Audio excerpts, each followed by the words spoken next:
संसदेचं आजपासून पावसाळी अधिवेशन सुरू होते। संसदेमध्ये आर्थिक पाहणी अहवाल सादर केला जाणार आहे।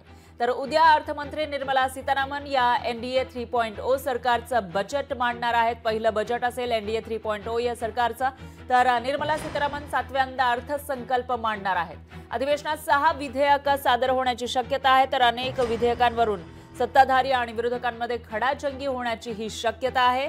तर पावसाळी अधिवेशन आजपासून सुरू होते। 12 ऑगस्ट पर्यंत हे अधिवेशन चालणार आहे आणि याच्यामध्ये मुख्यतः जे उर्वरित बजेट होतं ते सादर केलं जाणार आहे। फेब्रुवारीमध्ये बजेट सादर झालं होतं, तेव्हा अंतरिम बजेट सादर करण्यात आला होता कारण मार्च पासून निवडणुका लागलेल्या होत्या आणि आता हा पूर्ण बजेट सादर केला जाणार आहे। तर एनडीए सरकार सत्तेत आल्यानंतरचं हे पहिलंच बजेट आहे, त्यामुळे या बजेटमधून आता लोकांना नेमकं काय मिळणार याविषयी उत्सुकता निर्माण झाली आहे।